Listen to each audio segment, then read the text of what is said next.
Então, o meu incentivo aqui é, você tem escolha, não importa o que te aconteceu. Você conhece algum ser humano que consegue fazer alguma coisa incrível, maravilhosa, perfeita, sem nenhum erro? Então, essa necessidade que eu tenho de aprovação das outras pessoas, na verdade, é porque eu não me aprovo. Fracasso não é você tentar e você não ter o resultado que você quer. Hoje, eu não vou me abandonar porque eu não consegui chegar onde eu queria. A gente já tem que saber que a gente tem uma estrutura interna, física, o nosso cérebro vai trabalhar contra a gente. A capacidade de tomada de decisão é mais importante do que a decisão em si. E eu vou te dizer que seguramente as pessoas que nos causam dor são as que mais nos fazem crescer. Estamos começando nesse momento mais um podcast constante. A nossa convidada de hoje é a Maura, terapeuta sistêmica, pós-graduada em psicologia analítica. Muito obrigado, Maura, por aceitar o nosso convite. É um prazer ter você aqui com a gente. Marcos, primeiro eu quero te agradecer pelo convite, né, de estar aqui participando desse momento. E quero já te dar os parabéns, porque sempre que a gente se encoraja a começar algo novo, a gente tem que superar muita coisa para a gente conseguir dar o primeiro passo. Então, assim, não é fácil. E eu quero te dar os parabéns por isso, me sinto honrada de estar aqui. Espero que a gente possa bater um papo, que a gente possa se divertir com isso aqui e que a gente possa levar um pouco de conhecimento, um pouco de troca para as pessoas que estão assistindo também. Muito obrigado, Maura. Muito obrigado, telespectador. Nós vamos trazer um assunto bem interessante, o impacto da nossa infância na nossa vivência profissional. A Maura, que é terapeuta, ela vai falar sobre esse assunto para a gente, com muito mais leveza, né? De uma forma que a gente consiga comunicar, né? Sim. Hoje a gente vê muitas pessoas, né, tendo divergências e às vezes não sabe que é algo que vem da infância, né? São traumas, enfim. Fala pra gente um pouco desse assunto. Vamos lá. Uma das coisas assim que a gente precisa se lembrar sempre é que a gente é um conjunto de histórias, né? Então, tudo que a gente está vivendo aqui na nossa vida adulta, a gente está vivendo um reflexo daquilo que a gente viveu na nossa infância. E enquanto a gente não visita esse lugar, não para a gente ficar preso, não para a gente ficar culpando os nossos pais, ou para a gente ficar se vitimizando, porque eu costumo dizer que todo mundo tem uma história triste, né? Se a gente for contar as nossas histórias tristes aqui, a gente não sai do lugar. Mas para a gente poder olhar para esse lugar, a gente visitar esse passado nosso e entender assim, os meus pais, eles me deram o melhor que eles podiam. Foram perfeitos? Obviamente que não. Eu sou mãe, você é pai também, Sim. Não é? E por melhor que a gente queira fazer com os nossos filhos, vão ficar lacunas. O que são essas lacunas? É aquilo que quando a gente chega aqui na nossa vida adulta, a gente está sempre tropeçando. Por que a gente, muitas vezes, a gente é determinado, a gente estuda, a gente tem conhecimento, mas a gente não consegue emplacar profissionalmente, ou a gente pode abranger isso aqui, tanto no campo profissional, no campo relacional, com os nossos amigos. Por que parece que a coisa está amarrada? Por que parece que a coisa está travada? Você já se perguntou isso? Porque às vezes a gente se dedica tanto, a gente estuda tanto, a gente faz tanta coisa, mas parece que a coisa não anda, parece que... Onde que eu estou errando? Será que eu não estou me empenhando o suficiente? E, na verdade, é porque o quê? Lá na nossa infância, tiveram algumas habilidades internas que os nossos pais não tinham, por isso não nos deram. E então a gente vem para a vida adulta. E eu costumo dizer que a gente pode o que o nosso sistema nervoso suporta. O que isso quer dizer na prática? Eu só vou conseguir chegar até onde as minhas habilidades e competências me dão suporte para que eu me mantenha num nível de ansiedade suficiente. Se meu nível de ansiedade sobe muito, o que eu faço? Eu me boicoto. O meu sistema nervoso fala, opa, tá faltando competência para o Marcos alavancar. Ele fica muito ansioso, ele fica muito nervoso, a Maura fica muito ansiosa, num nível de ansiedade que pode comprometer a existência dela. O que o sistema nervoso nosso faz? Tira a gente daquela situação. Então, como é que a gente ensina o nosso sistema nervoso que a gente pode mais? A gente volta lá no nosso passado. Essa é a função da gente visitar o nosso passado. Isso aqui é bem importante da gente gravar no nosso coração. A gente visita o nosso passado não é para arrumar um culpado. Não é para falar, meu pai foi embora, minha mãe não estava presente emocionalmente. Não é com esse objetivo, mas é olhar e falar assim, deixa eu ver O que faltou? Qual habilidade que está me faltando aqui para eu conseguir chegar nesse lugar que eu falo o que eu quero, mas que o meu sistema nervoso fala, você ainda não aguenta. É literalmente isso que acontece dentro da gente. E aí aqui, eu vou abrir um parênteses para contar uma história. Vocês estão vendo que eu tô de cabelo bem curtinho e meu cabelo era comprido. Inclusive, acho que a gente se conheceu, meu cabelo era comprido. Sim. Faz mais ou menos uns 35 dias, meu cabelo começou a cair assim, consideravelmente. E aí eu comecei a chorar. Porque eu não queria ficar com aquele cabelo. Porque chegou no final, eu já estava com 30% do meu cabelo. E aí eu comecei a entrar em briga comigo com aquilo. Eu não estava aceitando um momento de transição. Até que chegou um momento, eu falei assim, vocês estão querendo ir embora? Então vamos tudo juntos de uma vez. Eu fui lá e eu cortei. E depois que eu cortei, eu fiquei em paz comigo. Por quê? Eu entrei no processo. Então aí eu comecei a me perguntar, o que isso aqui está me proporcionando? Isso aqui com esse processo está me convidando a quê? Ele está me preparando para algo que eu quero, mas que meu sistema nervoso ainda não suporta. Então, quando a gente olha para essas experiências de meio de caminho, eu falo que a gente fica num limbo. A gente sabe onde a gente quer chegar, mas a gente não consegue chegar lá. Aí a gente fica num tempo de preparação. É como se a gente ficasse no forno. Para o pão crescer, para a gente poder assar. E a maneira como a gente fica nesse tempo de preparação é determinante para quando a gente vai chegar lá onde a gente quer. Se a gente brigar com o momento, a gente demora mais. Se a gente entende qual é a competência e a habilidade que eu estou precisando desenvolver comigo aqui nesse momento, o meu sistema nervoso está dizendo não para mim porque está faltando uma habilidade. Quando eu me preparo e eu olho para esse lugar, eu falo, opa, vou achar que a habilidade que está faltando porque eu vou chegar lá. A questão aqui não é você desistir de onde você quer chegar, mas é você se capacitar para você chegar nesse lugar onde você quer chegar. Entende? Entendi. Ô, Maura, mas a ação, por exemplo, tem pessoas que ela estuda. Conheço pessoas que ela fala, eu preciso de tal curso. Aí ela vai e faz o curso. E aí ela termina o curso. Aí ela fala, nossa, agora eu preciso fazer tal coisa. E ela vai aumentando, eu preciso fazer tal coisa. E ela nunca consegue, né? Sair ali, dar o primeiro passo. Essa dificuldade se dá a isso também? A essa nome disso, mecanismo de defesa. A gente costuma dizer, o perfeccionismo, ele é o maior sabotador que tem. Porque o perfeccionismo, você conhece algum ser humano perfeito? Não. Você conhece algum ser humano perfeito? Eu não conheço. Ninguém é perfeito. Então, a imperfeição, ela é inerente à nossa condição humana. E é isso que é lindo. É isso que é maravilhoso. A gente está aqui para acertar e para errar também. Inclusive, a gente mais erra do que acerta. Quando eu tenho esse mecanismo de perfeccionismo, eu só faço se tiver tudo certinho. Eu só consigo fazer se eu me planejar muito bem, se tiver tudo no meu controle. A gente consegue ter tudo no nosso controle? Não. Quantos planos você fez na sua vida que você conseguiu executar 100%? Poxa, pouquíssimos. Eu nenhum. Nenhum plano que eu fiz na minha vida eu consegui executar 100%. Por quê? É só a gente pensar logicamente. Se a Maura que está aqui hoje e quer chegar daqui 5 anos num lugar, e eu traço um plano hoje para chegar daqui 5 anos naquele lugar, a cabeça da Maura que fez esse plano não é a mesma da Maura que vai executar daqui 2 meses, daqui 1 semana. Porque a gente está sempre... A gente está sempre mudando. Muitas vezes eu posso até trocar o meu lugar. Isso aqui fazia sentido para mim hoje, mas agora não faz mais. Agora eu quero ir para lá, agora eu quero fazer isso aqui. Então, quando a gente sai desse lugar de controle, a gente quer ter plano, a gente se coloca nesse lugar de perfeccionismo porque a gente quer ter as coisas no nosso controle. A pessoa perfeccionista, aquela que faz um curso e faz outro, e faz outro, e faz outro, e faz outro, ela não quer realizar. Ela quer ficar nesse lugar, e aqui é muito importante a gente saber por que eu uso o perfeccionismo como um mecanismo de defesa. Você sabe? Você imagina por quê? Eu imagino que você quer apresentar... Posso arriscar? Pode, lógico, vamos lá. Você quer apresentar algo incrível, né? Eu acredito. E se eu te contar que a pessoa não quer apresentar? Porque ela tem medo da rejeição.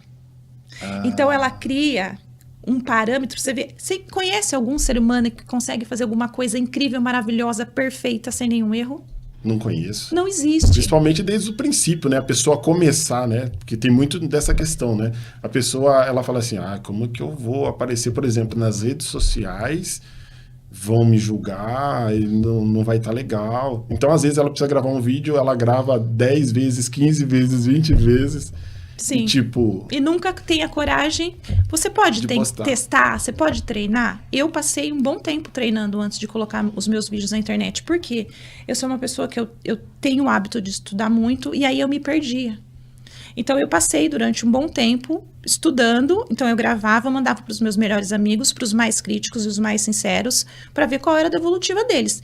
Importante, mas chegou uma hora que eu falei, não, agora tem que ir. Vamos deixar rolar e vamos ver como é que vai funcionar. Então, o perfeccionismo, o que tem? A pessoa que é uma perfeccionista, dentro dela, tem uma criança que ainda busca a aprovação da mãe e do pai.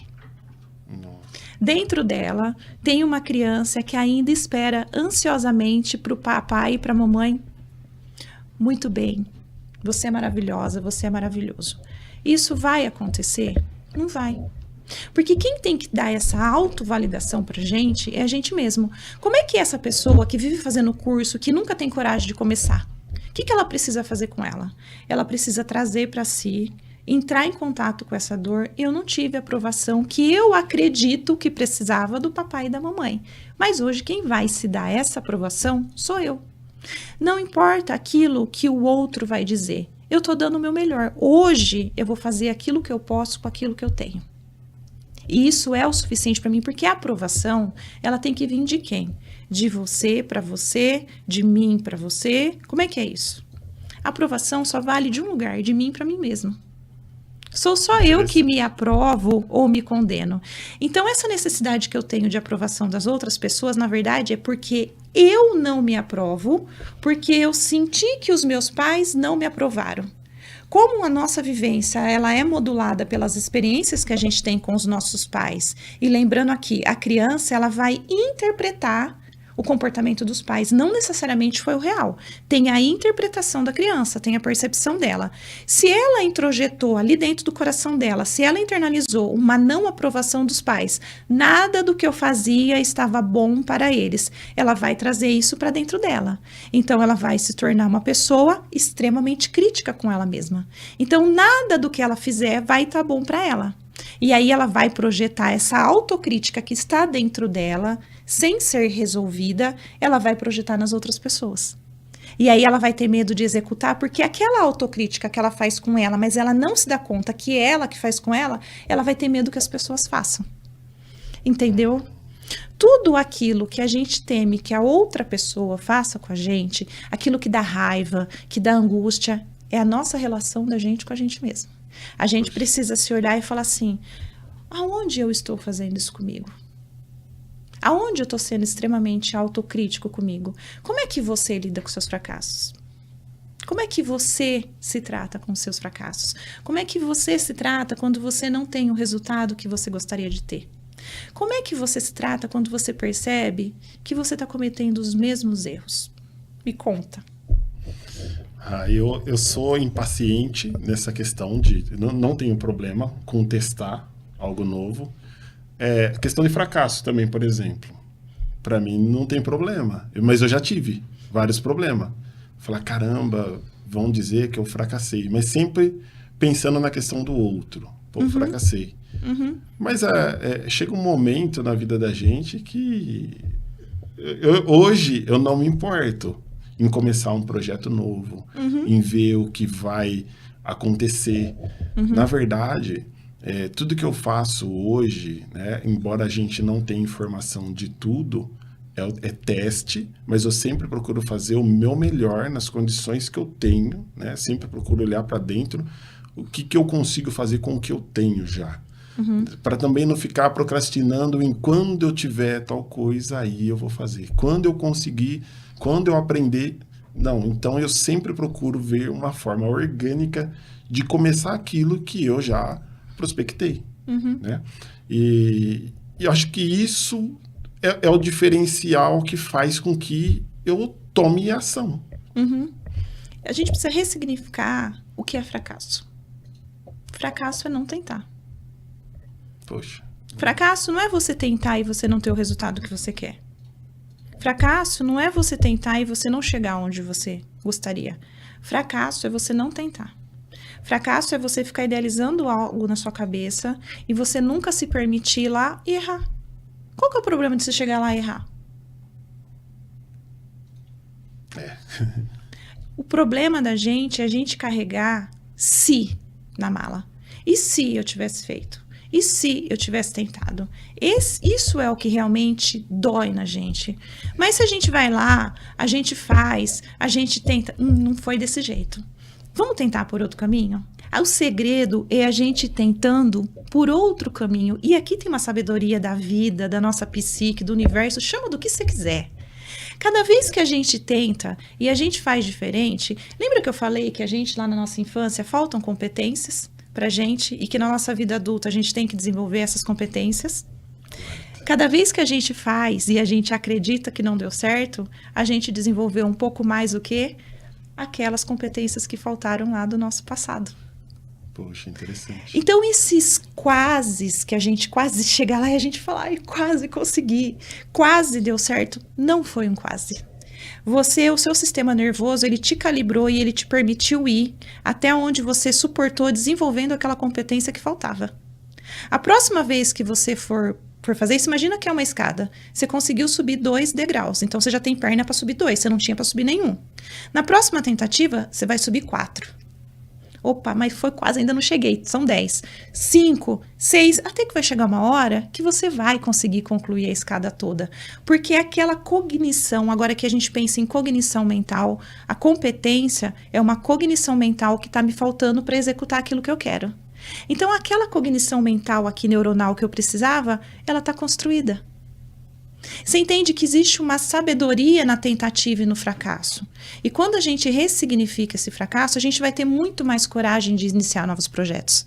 A gente vai ter muito mais coragem de empreender. Porque a gente vai entender que no meio do caminho, no meio dos fracassos, nada mais são do que possibilidades da gente desenvolver as competências que nos faltam. Sensacional. Então, assim, quando a gente olha pra gente com esse olhar de que todos nós estamos aqui aprendendo e que nós estamos experienciando cada segundo da nossa vida para que a gente possa se desenvolver e crescer como ser humano, como pessoa, como alma vivente, a nossa maneira de viver a vida, ela muda. Porque a gente passa a voltar para um estado que é natural da gente, que é o estado de amor incondicional. O que é o amor incondicional? É quando a gente se olha diante do fracasso e fala... Eu sei que você fez o seu melhor. Amanhã é outro dia. Hoje eu não vou me abandonar porque eu não consegui chegar onde eu queria. Esse movimento aqui, ele é um movimento de transformação e de cura que todo ser humano precisa. Por que é dessa maneira? Quando a gente nasce quando a vida, o óvulo e o espermatozoide se encontram, e aí disseram sim, o Marcos vem. Naquele momento é a expressão máxima da vida. Porque é aonde a vida ela acontece para você. Então, a gente fala que aqui é a expressão máxima do amor incondicional.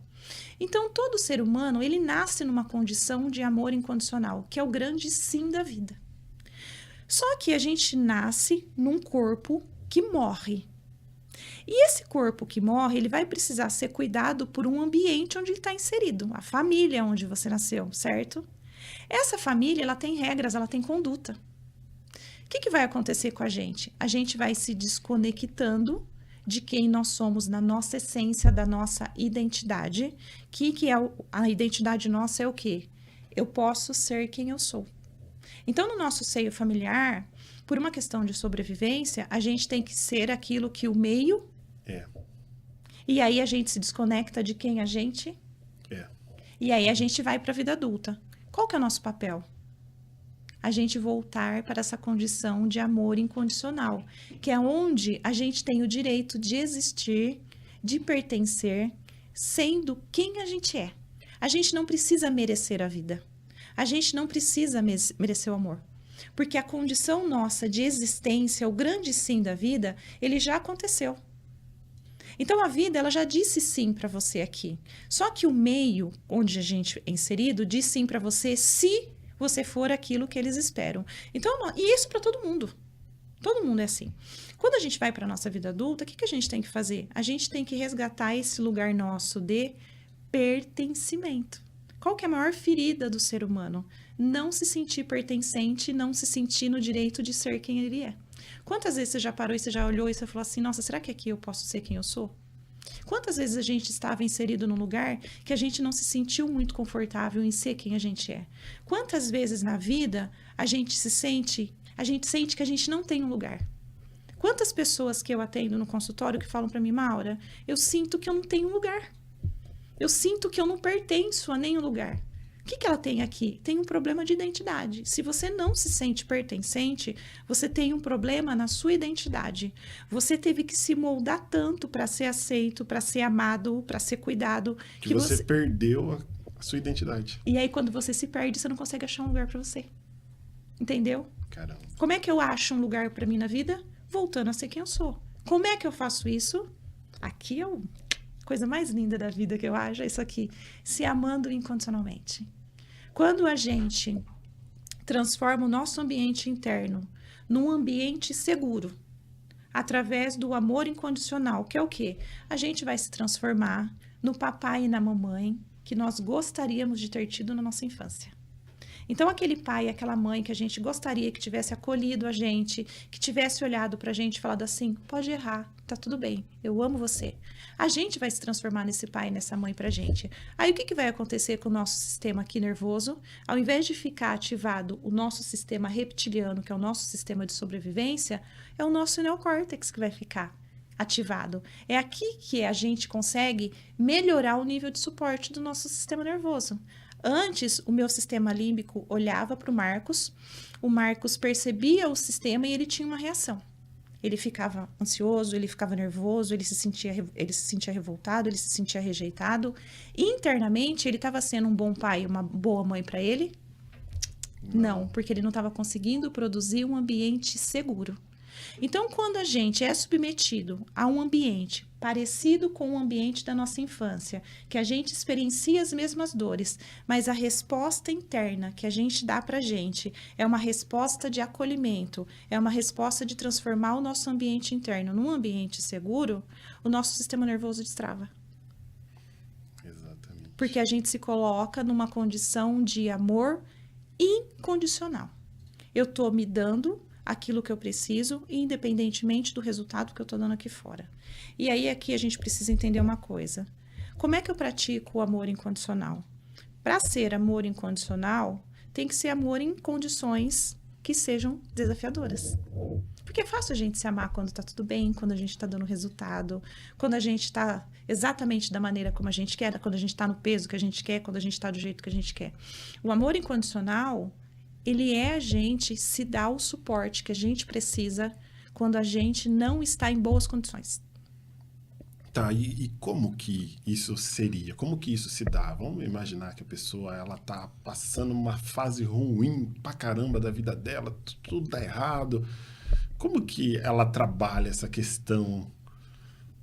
Quando a gente está numa situação difícil e repetida na nossa vida, o nosso inconsciente está convidando a gente a ressignificar determinadas situações do nosso passado. Geralmente, dor de rejeição e de abandono. Por trás de todas as nossas dores, a gente sempre vai encontrar a cara da rejeição e do abandono. Quando a gente está vivendo uma situação desafiadora, o que a gente tem que fazer com a gente?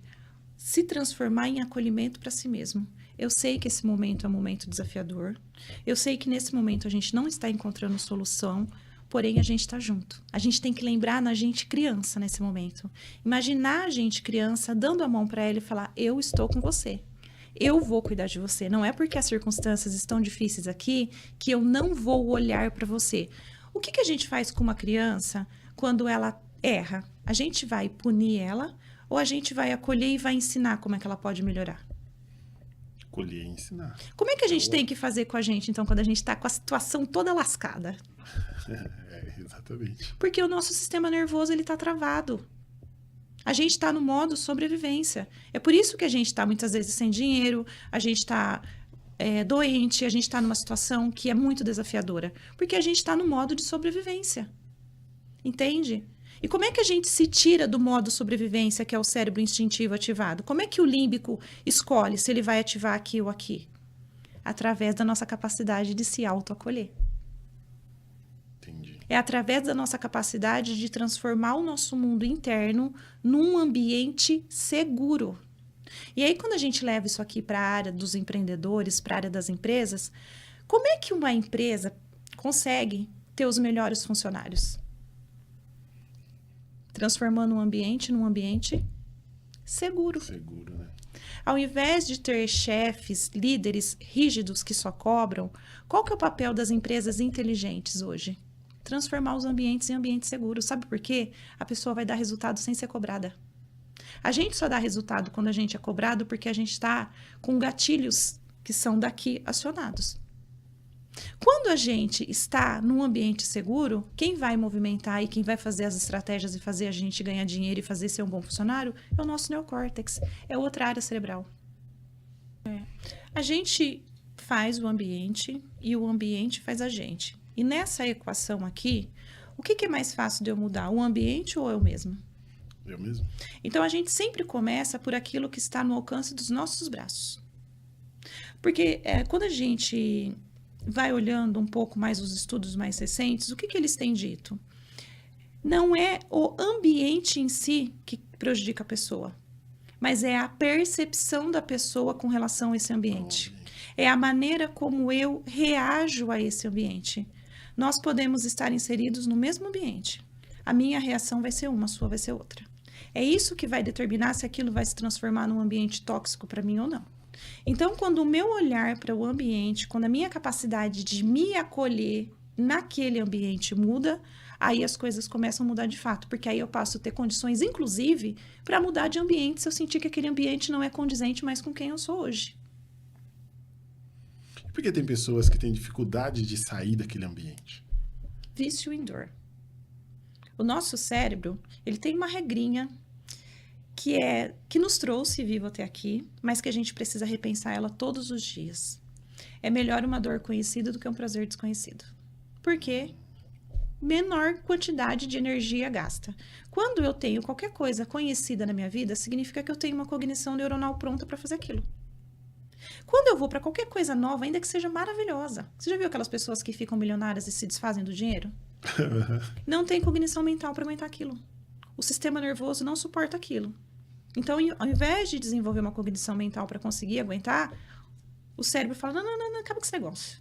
Não acabar com esse dinheiro aí, porque do jeito que estava, senão a gente vai ter que fazer uma nova cognição, vou ter que gastar muita energia. Tudo isso para poupar energia. Para poupar energia. O nosso cérebro, ele tem um funcionamento primitivo. E a gente precisa todos os dias acordar e pensar assim, o que vai dirigir minha vida hoje? É o meu medo ou o meu desejo? Quando a gente pensa em medo, é o cérebro falando assim para você, menos energia, menos energia.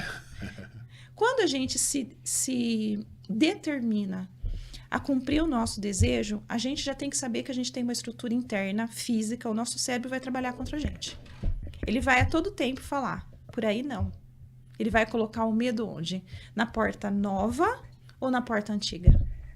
Na nova. Ele vai colocar o medo na porta nova. Ele vai querer te assustar para você não ir para aquele lugar. Então, ele vai usar todas aquelas vivências que você teve do passado, medo de rejeição, medo de abandono, medo do fracasso, medo de crítica, para que você não vá na porta nova. E aí, a gente, que já sabe disso, a gente vai por onde? Não, pelo medo. Pelo medo. Aonde está o meu medo? Aonde meu medo está falando para eu não ir? Então é lá que eu vou. Mas eu vou deixar de sentir medo por isso? Não. Esse seria o diferencial das pessoas que conquista, que consegue mais? Porque hoje o que a gente vê, né? Uma pessoa que empreende, todo dia ela está tomando decisão. E tem pessoas que ele tem pavor de tomar decisão. Ele não quer decidir nada, ele quer seguir o script, que é o que a gente está falando, né? As pessoas que têm mais sucesso na vida não são as que têm mais conhecimento. São as que têm desapego a ciclos. O que prende a gente? A gente não ter capacidade de tomada de decisão. A capacidade de tomada de decisão é mais importante do que a decisão em si. Caramba. Porque quando eu tomo uma decisão, eu estou treinando o meu ego à mudança. E o meu ego, ele tem pavor de mudança. Porque a pessoa que entrou aqui, eu e você hoje, a pessoa que entrou há 1 hora atrás para fazer esse podcast não é a mesma que vai sair daqui 2 horas. Então, provavelmente, eu pensei, nossa, será que eu vou conseguir responder as coisas que o Marcos vai me perguntar?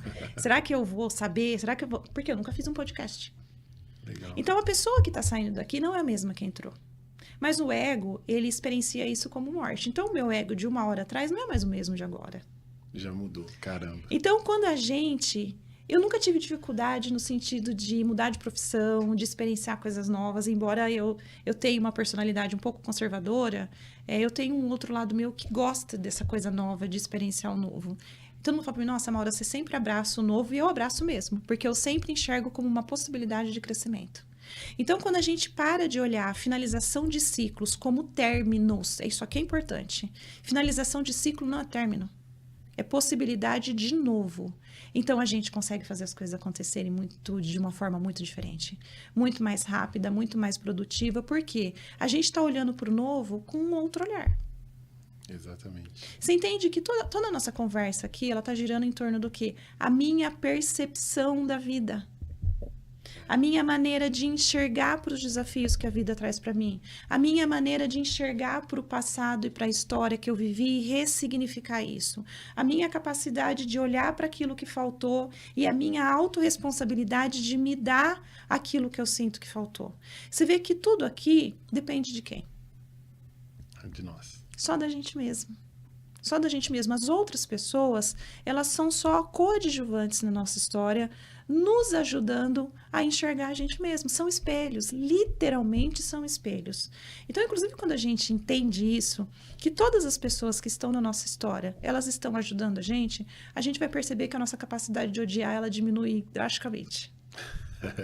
Verdade. Significativamente. Você vai olhar para aquelas pessoas que causaram dor e eu vou te dizer que seguramente as pessoas que nos causam dor são as que mais nos fazem crescer. São as que mais nos dão possibilidade de crescimento. Não são os nossos amigos que dão tapinha nas nossas costas, que falam, nossa, que maravilha, que fazem a gente crescer. É aquele amigo que olha e fala, escuta, mas você engordou de novo? Você parou de se cuidar? O que está acontecendo com você? Você não está mais se dedicando àquele projeto? Não vi mais... Essas são as pessoas que vão fazer a gente crescer. Mas a gente prefere as pessoas que batem nas nossas costas. E fala que tá tudo bem. Eu sou meio ao contrário nessa questão, viu? Você entende? Eu gosto de... inclusive, que nem eu tive uma empresa por 14 anos. Fiquei nessa empresa. Do quê? De comunicação visual. E as pessoas... E quando eu decidi que eu não queria mais, eu falei, não quero mais. Aí, todo mundo espantou. Eu falei, mas como assim? Você não quer mais? Todos esses anos... Eu falei, eu me sinto resolvendo o problema das pessoas que chegam até a mim com uma certa necessidade. Eu não consigo fazer coisas para mim. Eu vou fazer outra coisa. Eu quero um trabalho, empreender em algo que me dê mais liberdade, para eu ficar mais à vontade, ter mais tempo. Inclusive, depois que eu desfiz da empresa, eu comecei várias coisas. Só que, tipo assim, toda a experiência que eu tive nesses 14 anos, eu aprendi muito, né? Sou muito autodidata, né? Então, na época que nem tinha. Eu comecei a empresa na época que nem tinha internet, né? O YouTube, né? Hoje você aprende tudo através do YouTube. Quase tudo. Então, eu sempre ali me reinventando, procurando, melhorando e consegui. Mas só eu percebi que eu não ia conseguir avançar mais além daquilo e aquilo estava gerando um desgaste em mim. Eu falei, eu não quero mais. E aí as pessoas que vê de fora, ela vê toda uma história, né? Ela vê e fala assim, caramba, olha como ele começou, olha como ele tá. Não, você não vai fazer isso. Eu falei, não, eu vou, porque eu que sei exatamente o que está acontecendo aqui dentro. E aí eu fiz. E para mim, assim, foi, de certa forma, libertador para mim. E eu sou uma pessoa que eu olho muito, eu sou muito de observar. E eu enxergo oportunidade em tudo. Até as coisas que tá dando ruim, eu falo assim, tem alguma mensagem aqui. E eu procuro observar e eu trago isso para mim, levo para a vida. Né? Então, tipo, eu não tenho problema nenhum em fracassar essas questões, sabe? E eu já me importei já. Eu acho que o mais alto, assim, foi quando as pessoas, né, não aprovaram eu desfazer da empresa. Mas eu acho que quando a gente olha para dentro, eu falei assim, não, eu tenho capacidade de fazer outra coisa. Eu falei assim, e se for necessário eu voltar a fazer comunicação visual de novo, eu volto sem problema nenhum. mas como sobrevivência. Do contrário, eu quero experienciar coisas novas. Uhum. E desde então, isso foi em 2019 para 2020, desde então eu vim fazendo. Uhum. As pessoas, quando você conta isso, as pessoas foram resistentes, né? Não queriam que eu parasse de fazer isso. Quando a gente olha assim num aspecto psíquico, o que isso está contando? A respeito da dificuldade delas de se desfazerem de ciclos e de recomeçarem, de começarem coisas novas. Então, quando a gente vai se aconselhar com alguém, ou ouvir o conselho de alguém, é muito importante que a gente se lembre de uma coisa. Aquela pessoa, ela está nos aconselhando a partir da história dela, a partir do ponto de vista dela, a partir das vivências dela, que não necessariamente vai ter a ver com a gente. Porque muitas e muitas vezes, a gente, por necessidade de validação, a gente vai buscar a opinião e conselho das outras pessoas. E aí, elas vão nos aconselhar de acordo com aquilo que faltou lá atrás, de acordo com as dores, com os medos e com as vivências. E aí, o que vai acontecer? Muitas vezes a gente vai tomar um caminho baseado na dor de uma outra pessoa. Simplesmente porque a gente não quis assumir a responsabilidade da nossa escolha. Porque é difícil a gente lidar com a responsabilidade, com o ônus e com o bônus das escolhas que a gente faz. Hoje em dia, está muito na moda a gente falar de liberdade, né? Hoje em dia as pessoas, elas olham para a liberdade e falam assim, a liberdade é a gente poder fazer tudo que a gente quer, né? A gente poder ir vir. Não. Liberdade é a capacidade que a gente tem de fazer escolha. Liberdade é eu olhar e falar, não, eu não vou comer batata frita porque a batata frita não faz bem para mim. Liberdade é eu olhar e falar, olha, eu poderia ir por vários caminhos, mas eu escolho ir por esse aqui. É isso aqui que faz o ser humano ser livre. Quando a gente desenvolve uma mentalidade de que para ter algo, eu preciso perder algo. A gente, quando é criança, a gente quer ter tudo. Ter tudo, Né? A gente quer comer doce até morrer, a gente quer brincar, a gente não quer ir na escola, a gente não tem essa dimensão e essa capacidade de percepção que para ter algo, a gente precisa perder algo. E isso aqui é um símbolo importantíssimo da nossa vida adulta, da nossa maturidade emocional, da nossa maturidade psicológica, de que para a gente avançar na vida, a gente vai precisar, para passar por aquela porta que a gente quer, a gente vai precisar recusar tantas outras. Quando a gente está na vida e a gente fala assim, ai, não sei o que eu tenho que fazer. Não é que você não sabe. Você sabe porque a gente sempre sabe o que a gente deve fazer. A gente só não quer abrir mão daquelas outras portas. A gente não quer arcar com a responsabilidade de fazer escolha.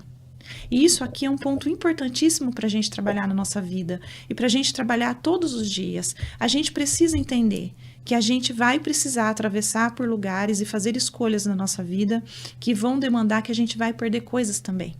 Quanto mais a gente conseguir trabalhar isso na nossa cabeça, quanto mais a gente treinar isso, mais rápido a gente vai ter a capacidade de encerrar ciclos. Por que muitas vezes a gente fica parado ali na porta, a gente não consegue atravessar? Por causa desse movimento, de não querer abrir mão da segurança que aquele ciclo passado representa para mim. Aquelas portas, aquelas vivências do passado trazem uma segurança que não é real, mas que eu acredito porque já é conhecido. Eu tenho a cognição aqui. E aí eu não consigo fazer escolha. Entende? E aí ela só consegue sobreviver naquela questão, naquele mundo previsível, né?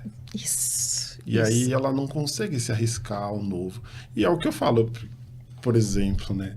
O que eu gosto de fazer coisas que eu nunca fiz. Eu gosto de fazer coisas que eu nunca fiz. Porque eu sei que eu vou ter resultados que eu nunca tive. Porque se foi algo que eu nunca fiz, no mínimo vai vir resultado que eu nunca tive. E isso também me motiva demais, assim, a querer testar algo novo. Porque eu sei que ali vai sair um resultado diferente. E o que eu vou fazer com esse resultado? É porque você conseguiu, durante a tua vivência, treinar a si mesmo para não se deixar levar pelo cérebro. Você aprendeu a não se deixar levar por essa voz que fala, é melhor uma dor conhecida do que um prazer desconhecido.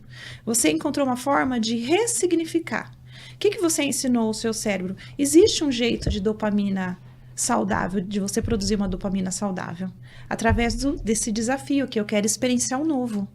Eu quero saber como é que vai ser, vai ter crescimento para mim. A pessoa que eu vou me transformar depois dessa experiência aqui vai ser diferente. Eu vou aprender. Então, assim, você acabou encontrando uma forma de se ensinar a não ficar bloqueado pelo desejo de sempre estar diante daquilo que já é conhecido. Interessante, Maura. Agora, tipo, o que a gente poderia falar, por exemplo, tem alguém nos ouvindo que talvez até tenha vontade de empreender, mas ele é um CLT, ele tem medo, talvez ele sempre trabalhou ali sabendo que de 30 em 30 dias vai vir o pagamento, então ele tem esse medo, às vezes ele até reclama do trabalho dele, ele ele não está vivendo a vida que ele quer, mas ele está preso ali.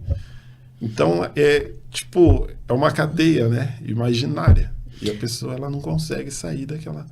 Marcos, tem pessoas que vão conseguir sair, que o desejo dela vai ser maior do que o medo. E tem pessoas que o medo dela vai ser maior do que o desejo. Essa é a diferença. Essa é a diferença. Então, essa pessoa... Eu conheço pessoas que não têm condições psíquicas de suportar trabalhar de uma maneira autônoma. Tem gente que fala, eu não quero, mesmo que fosse para eu correr o risco de ganhar 20 mil, 30 mil, eu prefiro ganhar 5. É a estrutura da pessoa que é assim. E tá tudo bem também. E tá tudo bem, não tem nenhum problema em a pessoa querer ser CLT, não tem problema. Agora eu preciso entender que tudo na minha vida tem um custo. Por exemplo, eu gosto de viajar. Quer dizer, eu aprendi a gostar de viajar. E... fui conhecendo vários lugares. Só que para isso eu tenho uma vida que é fora do modelo convencional. Que possivelmente daqui a um tempo vou parar também, porque eu gosto do modelo convencional também. Mas experienciei essa coisa de viajar, de conhecer outros países. E eu tenho uma rotina que talvez algumas pessoas não conseguiriam. Quando eu viajo para fora do Brasil, eu fico na casa de pessoas que eu não conheço. Agora eu já conheço, porque já fui uma vez, já fui duas e acabo ficando nas mesmas casas. Mas eu tenho que estar aberta ao novo. A primeira vez não foi fácil. Eu saí daqui, fui para a Austrália, morar na casa de uma família que era brasileira, mas eu não conhecia ninguém. E foi uma experiência transformadora, maravilhosa. Eu gostaria que todo mundo tivesse uma experiência dessa. Mas assim, até eu conseguir fazer isso, eu precisei trabalhar com muitas questões dentro de mim para eu ser capaz de fazer isso. Entende? Então, assim, a gente precisa saber. Tem gente que fala para mim, eu jamais na minha vida eu teria coragem de fazer o que você fez. Não faço, mas nem que me pagar. Exato. É a estrutura de cada pessoa. O que a gente estava conversando antes de começar aqui. A gente não pode se comparar. A gente só pode se comparar a si mesmo. Ah, eu quero ser um CLT, eu não tenho coragem de ser um empreendedor, mas eu vou ser um CLT e quero ganhar, sei lá, eu ganho 5, eu quero ganhar 6, eu quero ganhar 7. A gente pode se desafiar dentro daquilo que a gente suporta. Agora, se eu sou um CLT e eu tenho de fato vontade de empreender, eu tenho que dar o primeiro passo. Eu não preciso largar a CLT definitivamente para começar a empreender. Eu posso ser inteligente, eu posso fazer uma transição. Exatamente. A transição funciona muito para algumas pessoas. A transição dá muito certo para algumas pessoas. Tem outras pessoas que já têm um ímpeto e falam, não, eu sou assim. Ah, não, eu tenho que fazer isso aqui, tenho que tirar vou raspar o cabelo e já tá tudo certo. Eu sou desse jeito, eu funciono melhor assim. Porque aí eu me vejo numa situação que eu tenho que fazer a coisa dar certo. Mas não são todas as pessoas que são desse jeito. Tem gente que não consegue. Então, assim, a gente precisa ver o que funciona pra gente. Só não guarde nenhum si na bagagem. Arrisque, faça, porque no mínimo você vai sair enriquecido com a experiência. E depois que a gente é enriquecido com uma experiência, a gente nunca volta a ser o que a gente era. Exatamente. Eu também sou dessa forma de fazer algo de forma orgânica. Então, tipo, tô sempre aventurando, arrumando algo novo, mas eu sempre tento fazer algo assim... Transicional, exatamente. Eu sempre procuro usar esse termo porque a gente tem, né, nossas despesas, nossas questões que não pode deixar a peteca cair. Claro. Então, aí a gente vai fazendo lentamente. E realmente tem esse que mete o louco e fala, cancela tudo aqui que eu tô indo para ali e vamos ver o que dá, né? A gente tem que aprender a se respeitar dentro da nossa realidade. É aqui que entra o amor incondicional, Marcos. É aqui que entra a gente saber dos nossos limites. Não é transformar os nossos limites em limitações. Porque os nossos limites, eles estão naquele momento. Amanhã... a gente pode ir melhorando isso, entende? Mas quando a gente faz isso de uma maneira acolhedora, quando a gente consegue se amar incondicionalmente e caminhar com a gente numa coisa de Amor mesmo, a gente tem resultados muito melhores. Porque o nosso sistema nervoso, ele destrava. A gente tem que sempre pensar a nível de sistema nervoso. A gente pode aquilo que o nosso sistema nervoso suporta. A lei da cocriação existe? Existe. Por que funciona tão bem para umas pessoas e para outras não? Por causa do sistema nervoso. É o sistema nervoso da pessoa que barra, porque ela vai num nível de ansiedade tão grande que o sistema fala, não aguenta, vai colapsar. E aí, então... Uma autodefesa. É um limitador. Então, a gente precisa ensinar o nosso sistema nervoso a poder mais, a suportar mais, a diminuir os níveis de ansiedade dentro da gente. E, às vezes, também a pessoa, ela simplesmente não quer, né? Que nem, por exemplo, eu vi uma história na época da pandemia, o rapaz, ele sempre trabalhou, teve o emprego dele, e aí, na época da pandemia, ele perdeu o emprego. E ele falou, e agora? Ferrou. Eu preciso fazer algo? E aí ele começou a fazer doce para poder vender, que é o que ele sabia fazer. Nunca mais parou de fazer doce. Nunca mais ele voltou a trabalhar no que ele fazia. Uhum. Então, tipo, ele precisou de um movimento externo para ele poder agir internamente. Que talvez, se não tivesse ali rolado a pandemia, ele não tivesse perdido o emprego, ele ia passar o resto da vida dele naquela linha ali. Tava tudo bem. Hoje é uma outra pessoa, hoje tem uma outra vida financeira, mas foi através de algo externo que fez com que ele saísse da zona de conforto. Então, às vezes, ou seja, eu acho que a gente nunca utiliza todo o nosso potencial, né? Não, com certeza não. A gente tem potencial para coisas que a gente nem imagina, né? O que a gente precisa é lidar com o nosso medo. Todos os dias eu vejo nos atendimentos, nas sessões de terapia, que o que barra as pessoas é o medo. E quando elas percebem isso e elas vão no movimento constante de passinho em passinho, elas conseguem superar qualquer barreira. Elas conseguem ir adiante, elas conseguem chegar nos objetivos delas, conseguem trocar os objetivos por objetivos mais saudáveis. Então a vida, ela tá a todo tempo nos dando oportunidade. Principalmente naqueles momentos que a gente acha que a vida tá sacaneando a gente. Esses momentos, quando a gente sente, que a gente acredita que a vida só pode estar de sacanagem comigo, são movimentos importantíssimos de crescimento. Se a gente tiver sempre isso em mente e estiver atento e olhar para esses movimentos como possibilidade, a nossa vida muda. Porque é o que eu vejo, é o que eu experiencio na minha vida, é o que eu vejo os meus clientes experienciando a todo minuto, a todo instante. Muitas vezes, quando a gente fica muito amarrado, imagina que a vida, ela é um rio. E flui melhor quem vai no flow. Sim. Flui quem vai do lado da correnteza. Muitas e muitas vezes a gente faz o quê? A gente se agarra à margem porque a gente tem medo do movimento da vida. E aí a vida vai lá e faz o quê? Se a gente está segurando no matinho ali, ela vai lá e corta o matinho. E aí a gente acha que a vida está fazendo um movimento que é ruim pra gente, mas na verdade não é. É só um convite da vida para a gente olhar por uma outra perspectiva e para a gente poder gerar uma nova versão da gente mesmo. Porque a gente está todo o tempo, ao longo da vida, morrendo e renascendo, morrendo e renascendo, morrendo e renascendo. Quando a gente fica muito agarrado a versões antigas da gente, a gente perde essas possibilidades e essas oportunidades. E a vida quer que a gente experiencie ela cada vez mais e melhor. Isso é interessante. Como diz o ditado, né? Mar calmo nunca fez bom marinheiro, né? Mar calmo é bom às vezes, né? Sim. Mas é bom para depois que a gente, né, ficou na onda lá e tal, pra gente curtir um pouco, né? Pra gente aproveitar. Mas a gente não vai aprender no mar calmo realmente. É os desafios, né? Que nos move, né? A gente tem comportamentos que a gente não consegue entender. Mas eles existem, são estudados e nos ajuda bastante quando a gente tem essa informação, como a gente avançar, desenvolver e lidar, né? Com nossos medos, expectativas, receios, né? Marcos, é sempre importante a gente lembrar numa escalinha. O trauma está na base. Todo o trauma, ele vai gerar em você, ele vai te colocar um óculos. Esse óculos vai fazer você enxergar a vida de uma maneira.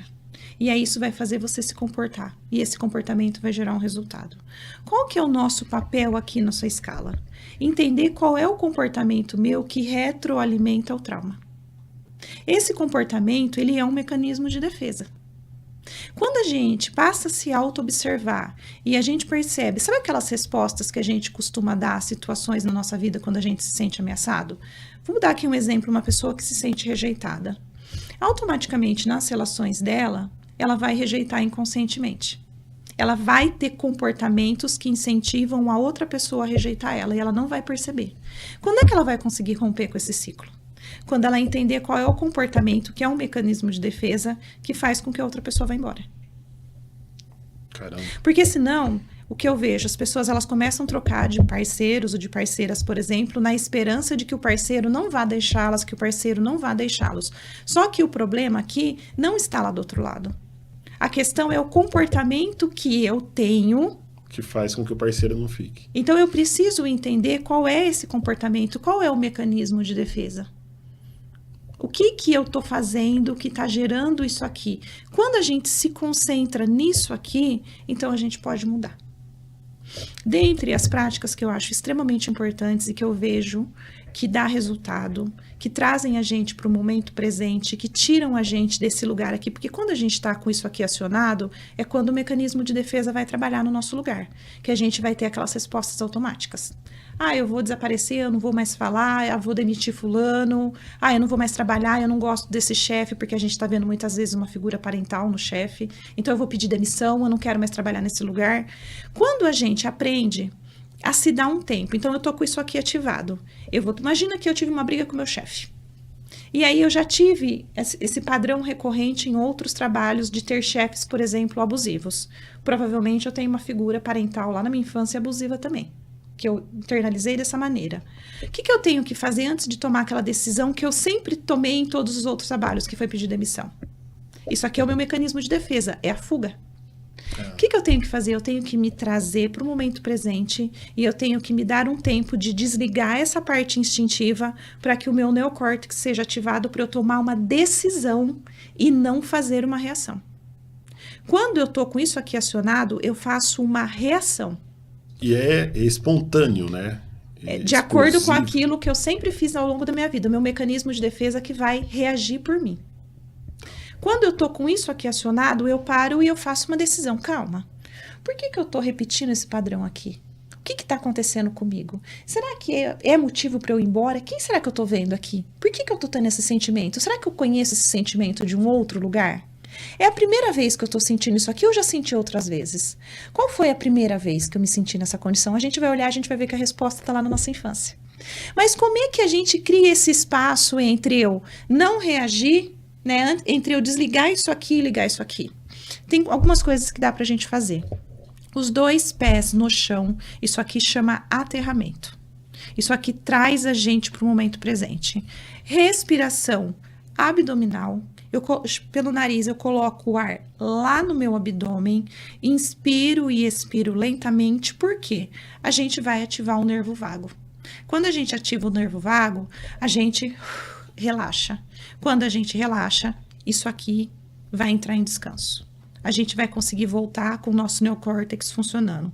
Respiração abdominal e os 2 pés no chão e se recusar a tomar decisão naquele momento. Toda decisão que é urgente e emergente, não, eu preciso fazer isso aqui agora. Não posso deixar para depois. É uma reação. Então, assim... Então, é uma reação. É uma reação, não é uma decisão. Então, quando eu me trago para esse lugar e eu volto a respirar, eu volto a oxigenar meu cérebro, eu saio dessa respiração alta, eu coloco a respiração abdominal, então eu volto para o meu centro, o que vai acontecer comigo? Eu posso revisitar isso aqui com um outro olhar. Aí eu vou revisitar essa cena que eu tive aqui, por exemplo, com um chefe que eu considero abusivo, e eu vou conseguir enxergar ele de fato, eu vou tirar aquela projeção dos meus pais, daquela figura parental que eu coloquei ali. Entendeu? Entendi. A gente está fazendo isso todo o tempo. A gente faz com funcionário, a gente faz com chefe, a gente faz com marido, com esposa, com filhos, com os nossos amigos. A gente está todo o tempo revivendo esses conflitos parentais nas nossas relações. Quando a gente aprende a fazer isso aqui, respiração abdominal e os 2 pés no chão, a gente cria como se fosse uma ponte, para que a gente consiga atravessar essa ponte. Quando a gente chega aqui do outro lado, aí sim a gente consegue fazer uma decisão. Interessante. É muito interessante. Eu tenho efeito ao contrário, assim. Quando alguém reage comigo de maneira explosiva, né? Algo do tipo, me bloqueia. Eu não consigo responder com... Você congela? Congelo. Eu congelo e aí eu fico pensando. Fica com a mente nublada. Pensando, tentando entender o que está acontecendo ali e eu fico buscando qual a melhor ação tomar. Eu não consigo responder no mesmo nível, então me trava. É importante você, nessa hora, você fazer uma respiração abdominal, não se preocupar em devolver na mesma moeda, mas assim que possível se posicionar como um adulto. Quando a gente se trava e a gente não consegue, é lógico que não adianta a gente responder para uma pessoa quando ela está irracional. Quando a gente percebe que aquela pessoa está hiperativada, não adianta. A menos que você não fique hiperativado. Quando você congela, significa o quê? Imagina que todo mundo tem o eu saudável e tem um dragãozinho. O dragão todo mundo tem um dragão. Eu tenho, você tem, todo mundo tem. Carlinho tem também. O que acontece com esse dragão? Eles só conversam entre eles. Quando alguém vem explosivo pra cima de você, ele tá com o dragão dele. Quando você congela, ele pegou no seu dragão. Se você protege o seu dragão, você fala, não, essa conversa aqui é comigo. Olha, fulano, vamos deixar pra gente ter essa conversa depois? Ou me explica melhor isso que você tá querendo dizer em tom baixo. Significa que você tá você tá adulto. Vou contar uma coisa que aconteceu muito interessante com um cliente que eu tenho. Ele tava na faculdade e ele precisava sair para ir ao banheiro. E a professora não gosta muito que saia, mas realmente ele precisava. E ele saiu e eles tinham mais de uma aula. Quando ele chegou, a porta estava trancada da sala, coisa que ela nunca fazia. E ela tinha feito chamada. Aí passou aquela aula, ele não pôde entrar, ele entrou na aula seguinte. Aí ele foi falar com ela, no sentido de falar, professora, a senhora já fez chamada, eu fiquei com falta, mas eu quero assistir todas as aulas. Então ele chegou para ela e falou assim, professora, a senhora já fez chamada? Ela falou assim, eu já fiz e você ficou com falta. Só que ele percebeu naquela hora que ela não estava falando com ele, que ela usou uma expressão, um tom de voz que ele pensou, não é possível, ela tá falando com outra pessoa que ela tá vendo aqui em mim. E ele é muito consciente. Aí ele pegou, ele olhou para ela e falou, professora, não, eu sinto muito por ter saído, mas eu precisava realmente, entendi que você que você me deixou com falta, mas mesmo assim eu gostaria de assistir sua aula. O que ele fez? Ele conversou com o dragão ou com o adulto dela? Ele conversou com o adulto. Com o adulto. O que aconteceu com ela? Ela quebrou ela. Não, fica aí que depois eu vou fazer uma chamada nova. Se a gente conseguisse fazer isso, de não entrar na projeção do outro, de não comprar o pacote que o outro entrega pra gente, a nossa vida seria maravilhosa. Tem um versículo na Bíblia, eu sempre gostei muito de estudar a Bíblia, e um versículo que sempre me chamou a atenção era, não julgueis para que não sejais julgados. E eu sempre fiquei martelando isso na minha cabeça. Eu ficava, gente, mas como será que funciona isso? Quando eu comecei a estudar a psicologia, eu entendi o que ele estava querendo dizer. Quando eu tô falando de você, e eu tô julgando você, eu tô falando de mim. Por que quando eu não posso julgar para não ser julgado? Porque quando eu tô julgando você, quando eu tô falando de algo seu, eu tô falando de algo meu. Eu tô falando de uma área sombria minha, que eu não dou conta de olhar, e aí eu olho para você e eu desço a lenha. Sabe aqueles defeitos que a gente odeia em todo mundo, mas a gente sempre vê em todo mundo? Sim. Tá na gente. Eu sou uma pessoa extremamente orgulhosa. Tenho trabalhado isso comigo todos os dias. E orgulho era uma coisa que eu via demais nas pessoas. Caramba. Tava em mim. Então, quando a gente usa isso aqui a nosso favor, a gente vai perceber que as coisas mais difíceis que a gente tem para integrar na nossa personalidade, elas estão escondidas. Então, a gente vai projetar fora. Tudo aquilo que a gente não aceita na gente, a gente projeta fora. A gente joga em cima da outra pessoa. O fulano que é daquele jeito. Mas é porque tá na gente. E aí, quando a gente percebe isso na gente, o que a gente tem que fazer? A gente vai brigar? Não, isso também faz parte de mim, mas eu escolho não agir de acordo com isso aqui. Quando a gente projeta no outro, a gente não reconhece que tá na gente. Então, a gente tá todo o tempo decidindo inconscientemente atuar através daquela zona. Por exemplo, eu era uma pessoa extremamente orgulhosa, eu não percebia, mas o meu comportamento era de uma pessoa orgulhosa. Caramba. Tipo, eu achava que eu sabia tudo. Você chega a um ponto de você não consegue se observar. Não, você já projeta porque você não percebe em você aquilo.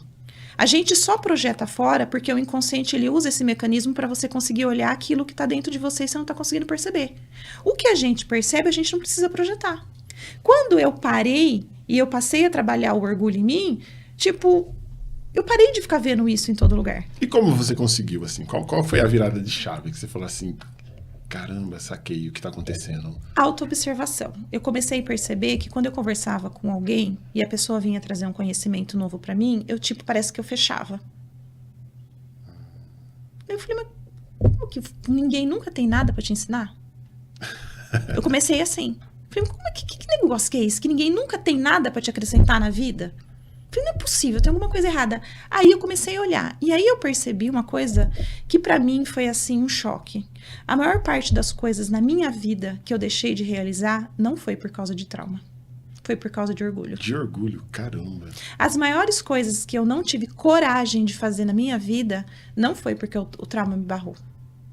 Mas foi por causa do orgulho. O orgulho é um mecanismo de defesa também? Ele é um mecanismo de defesa também. Mas não tem nada a ver com traumas de infância? Tem a ver. Tem a ver também? Tem a ver. A gente adota uma postura orgulhosa, que é aquele lugar onde eu me vejo, o orgulho é onde eu me vejo maior do que o que eu sou na verdade. Eu me vejo como um Deus. Porque lá na infância eu não pude experienciar uma relação com os meus pais de dependência saudável. Então eu tive que criar um mecanismo de defesa onde eu acreditei que eu dava conta de tudo. E aí o orgulho ele entra aqui. E dentro de mim eu me sinto uma pessoa onipotente, no sentido de tudo é pra mim, tudo depende de mim e eu não dependo de ninguém. É um mecanismo de defesa? Sim, mas a gente precisa se desfazer, né? Não faz sentido. Então assim, quando a gente vai entendendo que as nossas grandes questões, elas estão ligadas a trauma também, mas elas também estão ligadas aos nossos mecanismos de defesa que a gente criou para lidar com o trauma. A gente precisa enxergar o trauma, a gente precisa revisitar o passado, sim, mas a gente também precisa olhar o nosso comportamento no hoje, no agora, para entender qual é o mecanismo de defesa que está influenciando o nosso comportamento, fazendo a gente gerar naquele resultado. É uma combinação de passado com presente, para a gente ter um futuro diferente. Trauma é passado. Mecanismo de defesa é presente porque ele influencia no nosso comportamento. Qual que é o nosso papel? Juntar essas duas coisas para que a gente possa construir um futuro diferente. Pô, legal. É interessante. Uma hora ainda falando a questão de hoje, né? Por exemplo, a gente está vendo muita questão de... as crianças hoje estão diferentes e os pais hoje têm mais acesso à informação, né? Como essa que nós estamos fazendo aqui. Só que muitas pessoas ainda ficam com dúvida, né? Muitos pais. Porque como que eu vou... Qual que é a forma ideal de educar, né? Não tem manual, cada um é diferente. Às vezes você tem 2, 3 filhos e se você faz igual para ambos... Uma que é impossível fazer igual, né? Porque às vezes eles nasceram em época diferente, você tava com a cabeça diferente, então como que você vai educar igual? Eu eduquei os dois igual. Não, pô, você pensava, quando nasceu o primeiro você pensava de um jeito, quando nasceu o segundo você já tinha evoluído. Sim. Já estava pensando de uma outra forma. Então, tipo, parte do princípio que não tem um modelo específico. O que você segue? Razão? Emoção? Estuda mais? Marcos, a primeira coisa que a gente precisa entender que nós vamos ser para os nossos filhos aquilo que a gente sente que os nossos pais foram pra gente. Ou a gente vai repetir o padrão ou a gente vai polarizar do outro lado. Os dois são doentes. Caramba. Como é que a gente transforma a nossa relação com os nossos filhos? Olhando a relação nossa com os nossos pais. Quando a gente cura a nossa relação com os nossos pais, automaticamente, lembra que eu falei da projeção? A projeção é um mecanismo do inconsciente, onde aquilo que não está elaborado em mim eu projeto fora. E quem você acha que são o maior campo de projeção dos pais? Os filhos. Os filhos. Tudo aquilo que eu não resolvi com a minha mãe e com o meu pai, eu vou projetar nos meus filhos. Eu quero ser uma boa mãe, boa no sentido de ser suficiente, não perfeita, eu tenho que olhar minha relação com os meus pais. Entendi. Então, assim, e uma coisa muito importante pra gente como pais, e eu me vi muito nesse lugar, eu tenho uma filha de 23 anos, quando eu comecei a estudar, eu percebi o tanto de coisas erradas que eu tinha feito com ela. E aí só que ela já tinha 13 anos, 12 para 13 anos, quando eu comecei a estudar. A gente tende a querer entrar num lugar de hipercompensação. Quando a gente começa a perceber tudo que a gente fez, e aí a gente tem um problema maior ainda. Porque a gente vai querer dar para os nossos filhos aquilo que a gente deveria ter dado quando eles eram criança, que agora não cabe mais, porque já são adolescentes, já são adultos, e aí a gente acaba infantilizando eles. Aquilo que a gente fez, está feito. Vale daqui para frente, a gente vai mudando a nossa consciência, a gente vai se desenvolvendo, e tem uma coisa que chama espelhamento.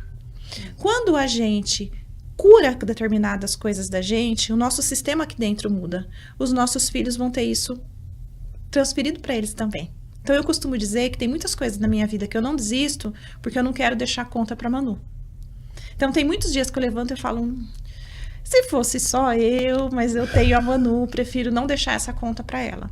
Então quando a gente tem essa consciência que a maneira da gente se tornar bons pais, bons parceiros, bons amigos, bons profissionais, é a gente se tornando bom pra gente mesmo. Como é que a gente se torna bom pra gente mesmo? Resolvendo aquelas questões que estão mal elaboradas no nosso passado. Se transformando no pai e na mãe que a gente sempre ansiou ter, mas que é uma responsabilidade nossa. Na prática, como é que a gente faz isso? Amor incondicional. Estando com a gente todo o tempo. Nos apoiando naqueles momentos que a gente chora igual criança, que a gente se sente rejeitado, que a gente se sente abandonado, que a gente se sente traído, que a gente sente que a vida virou as costas pra gente, que a gente não se sente compreendido. É a gente que tem que fazer isso com a gente. Entendeu? Entendi. É sempre tudo, é sempre o reflexo da relação que a gente tem com a gente mesmo. Eu não vou ser capaz de amar minha filha se eu não for capaz de me amar incondicionalmente. Eu não vou ser capaz de amar os meus amigos se eu não tiver a capacidade de me amar incondicionalmente. Por quê? Eu só tenho a experiência aqui fora a partir da experiência que eu tenho dentro. Não existe nenhuma experiência que eu possa ter aqui fora sem que ela tenha dentro de mim antes, porque é um espelhamento. Poxa, então tá tudo dentro, né? A realidade, né? Tudo dentro. O nosso pior inimigo e o nosso melhor amigo está dentro da gente. Tudo depende da maneira como a gente vai se olhar e do quanto a gente vai se responsabilizar e sair do papel de vítima. Quando a gente senta na cadeira de vítima e a gente culpa o universo, as pessoas, a vida, o que você quiser, a gente não vai mudar. Porque aí a gente não tem autonomia. Se o problema tá lá, como é que eu posso fazer alguma coisa? É um mecanismo de defesa também, a vitimização. Porque ela tira a autonomia de você poder fazer alguma coisa na sua vida. Eu vejo muito essa questão também. Pessoas falando, se fulano tivesse feito isso, eu estaria assim. Se meu pai não tivesse, né? E aí eu vejo, tipo, você não consegue controlar a ação do outro a você. Mas você pode controlar o seu comportamento mediante a ação que o outro teve contigo, né? Exatamente. E eu vejo, é muito comum, né? A gente vê pessoas apontando o dedo, falando, fulano, né? E eu vejo de uma forma, assim, realmente que depende de mim. Né? Tem gente que diz, você é orgulhoso, tá? Não pede ajuda, tá? Eu falo assim, não, eu vou fazer, eu vou tentar ao máximo eu resolver. Porque eu sei o quanto eu posso me entregar, o quanto eu posso me dedicar. Mas não que eu tenha problema em pedir ajuda. Não tenho problema nenhum. Mas quando eu pedir ajuda também, pode ajudar porque eu já esgotou todas as possibilidades, né? Uhum. Eu tenho essa questão também. A vida ela é um equilíbrio entre a gente saber dar e saber receber também. Por exemplo, eu sou uma pessoa que eu tenho dificuldade em receber. Por quê? Por quê? Eu não falei que eu sou orgulhosa. Verdade. A pessoa que tem dificuldade em pedir ajuda, ela não tá no movimento saudável. Ela tá presa no orgulho. Porque até pra gente poder saber receber, inclusive da vida. Se eu não consigo receber das pessoas, eu não vou conseguir receber da vida. A vida pode estar passando pra mim aqui com todas as possibilidades possíveis e imagináveis, eu não vou pegar, porque eu tô presa na lei do esforço. Lembra que eu falei que quando a gente nasce, a gente tem um problema de pertencimento? Sim. O contrário do pertencimento é o merecimento. No sentido de eu não me sinto merecedor, eu tô sempre me esforçando. Então eu só consigo ter as coisas na minha vida na força do braço. Eu não consigo entrar no rio do lado da correnteza, aonde eu nado um pouco e o outro pouco a correnteza me empurra. Eu tô sempre nadando contra a correnteza. Entendeu? Caramba, eu entendi o que você quis dizer. E isso Como que você... Porque às vezes eu pergunto, eu falo assim, caramba, será que eu tô deixando de fazer algo em específico, né? Porque às vezes a gente se sente que talvez faz e algo não acontece, né? Entre aspas, ou acontece muito lentamente. E às vezes a gente tem a percepção que poderia ser mais fácil, né? Poderia ser mais natural, assim, né? No modo de dizer. E parece que você está sempre ali no esforço, né? Porque você está nadando contra a correnteza. Porque você está com um problema de identidade. Entendi. Sempre que a gente se encontra no movimento de esforço, não é no sentido de você fazer a sua parte, mas onde você sente que você faz e a coisa não funciona. Você tem um problema de identidade. Você não encontrou o seu lugar de pertencimento. Você ainda não entendeu que você tem o direito de existir simplesmente por ser você. Aí você tem uma personalidade fragmentada. E quando a gente está na nossa personalidade fragmentada, que a gente não sabe quem a gente é, a gente não consegue encontrar o nosso lugar na vida. O Rio da Vida tem uma plaquinha com o meu nome lá. Maura, Marcos, Carlinho. Só que quando eu tô com uma personalidade fragmentada, eu reconheço o meu lugar ali. Não. Eu não me acho merecedor. Então, o merecimento, ele é a consequência do pertencimento. Eu não vou conseguir me sentir merecedor se eu não entender que, pelo simples fato de ser eu tenho o direito de existir e de pertencer. E aí eu me comporto como uma pessoa que não merece. Aí você entende que o problema está no comportamento. Porque eu tenho uma crença de não merecimento, de não pertencimento. Eu não olho para a crença de não merecimento. É por isso que nem você diz, a lei da atração, né? Para uns funciona e para outros não. Porque tem um sistema nervoso que ele se sente pertencente, ele se sente merecedor, ele sente que ele tem um lugar que a vida falou para ele, você merece estar aqui. Não é por nada do que você vai fazer, é por você ser quem você é. Você merece estar aqui. E ponto final. Essa pessoa se sente no direito de viver e de existir. E toda pessoa que se sente no direito de existir, ela se sente merecedora. A vida é abundante. Muito. Olha a natureza. A vida não é escassa. Ela só se torna escassa pra gente porque a gente tem um problema de pertencimento.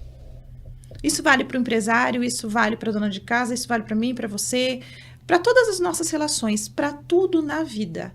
Tudo que a gente está travado na vida, a gente tem um problema de pertencimento. Porque a gente tem coisas da nossa personalidade, potências da nossa personalidade, que a gente teve que esconder na nossa sombra, porque quando a gente nasceu, o meio onde a gente estava inserido, a nossa família, falou que a gente tinha que ser de determinada forma.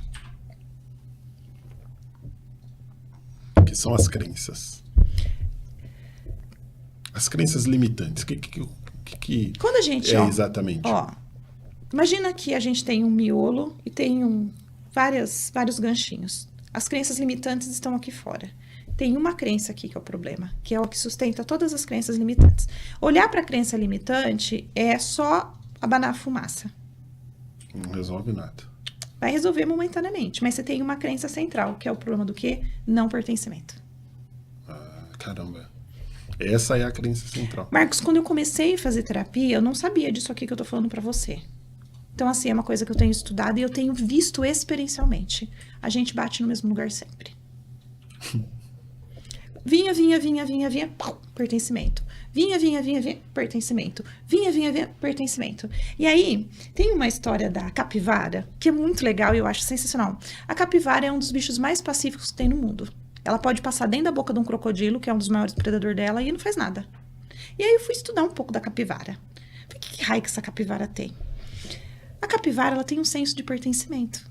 Natural, instintivo. Quando a capivarinha nasce, primeiro que eles vivem em grupo, e segundo que essa capivarinha, ela pode ser alimentada por outras mães. Tá. Então, naturalmente, ela não exala medo. Porque ela se sente pertencente. E aí, quando a gente olha um pouco, sem cunho religioso, mas a gente olha para a história do povo judeu, eles têm uma coisa muito forte com pertencimento. Você vê que eles são, a maior parte dos milionários está na cultura deles. Quando a gente olha um pouco, a gente precisa olhar para essas culturas e entender um pouco o que eles fazem. Eles têm uma noção muito clara de pertencimento.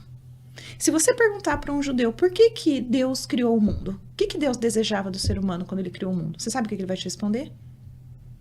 Não. Nada. Porque a gente só deseja aquilo que nos falta. E Deus não tem falta de nada. Ah, Ele te criou só para você existir. Se ele te criou só para você existir, você não precisa conquistar o seu direito de estar aqui. É de graça. é de graça. Você entende como isso mexe dentro da gente? Faz muito sentido. Você não tem que pagar ingresso para estar aqui. Você não tem que justificar a sua existência. Você só tem que ser você. Todo mundo nasce com uma mensagem interna através da existência. A abelha. A abelha, ela produz mel, né? Só que ela é um dos animais mais importantes para a Terra. Sem a abelha, a gente não conseguiria ter tudo isso aqui na questão da polinização. Você acha que todos os dias a abelha acorda e ela fala, vou polinizar? Não. Ela vai lá, ela vai pegar para poder produzir mel. Porque ela está sendo abelha, ela poliniza. É a mesma coisa pra gente. Porque eu sou Maura, eu tenho uma conduta terapêutica. Eu sou terapeuta em qualquer lugar, dentro do Uber, na manicure, em qualquer lugar. Eu vou ser terapeuta, porque é uma coisa que é inerente a quem eu sou. Eu sou uma abelha que poliniza. Agora, se eu não estivesse no meu lugar de pertencimento, eu conseguiria ser uma terapeuta? Não, né? Não, porque eu estaria com a minha personalidade fragmentada. Tanto é que eu vou me tornar terapeuta aos 42 anos. Caramba. Entendeu? O lugar de pertencimento, ele é determinante para a nossa vida. Ele é determinante. Ele vai dizer como vai rolar a nossa história. Que legal. E enquanto a pessoa não tem conhecimento disso, tipo, ela só vive. Ela vai ficar ela assim. transborda aquilo que tem dentro dela. Ou ela precisa buscar resolver essa questão. Me perguntam sempre uma coisa, Maura, todo mundo precisa de terapia? Não. Não precisa. Tem pessoas que vão conseguir fazer isso de uma maneira natural. Tem pessoas que naturalmente tiveram um ambiente mais seguro. Tem pessoas que naturalmente elas vão tirar de letra determinadas questões. Tem outras pessoas que vão precisar de terapia. Que coisa, né? Eu acho muito interessante, Maura, porque inclusive, né, o nosso primeiro contato foi no Uber, eu fazendo uma corrida para você. E eu achei interessante porque as pessoas elas sempre criticam as coisas, é normal. É muito comum a gente ver, né? Inclusive pessoas reclamando. Já vi muita gente falando assim, nossa, pelo amor de Deus, eu faço Uber, mas a gente pega cada gente chata e gente que não sei o quê, e reclamando. É muito comum a gente ver pessoas que faz, né, aquilo, ela precisa fazer aquilo, né? Muitos desses precisa fazer, porque se está reclamando, está fazendo porque não tem outra alternativa. E ela reclamando. E aí eu sempre me pergunto, eu falei assim, caramba, mas eu nunca tive um problema com um passageiro, por exemplo. Eu nunca tive, enfim, um desentendimento. Sempre fluiu muito bem. E pelo contrário, eu sempre me conectei e sempre cruzou comigo pessoas boas no meu caminho. Você é prova disso. Obrigada. Tá aqui hoje, né? Então, eu acho que assim, eu acredito que as pessoas, às vezes, elas se propõem a fazer algo e parece que ela não tá ali, ela não tá de verdade, né? Às vezes a pessoa ela já tá com uma, não sei se você acredita ou não, nessa questão de energia, né? Eu não sei se talvez por ela estar numa frequência não tão boa, acaba se conectando com pessoas também que não estejam numa frequência boa. Não, é exatamente assim.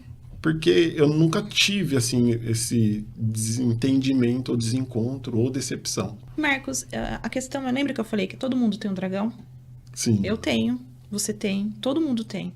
A diferença é que quando a gente vai se autoconhecendo, a gente não vai se conectando com o dragão. Às vezes uma pessoa que entra no teu carro e é educada, é gentil contigo, ela vai entrar no carro de um outro colega seu e ela vai ser diferente.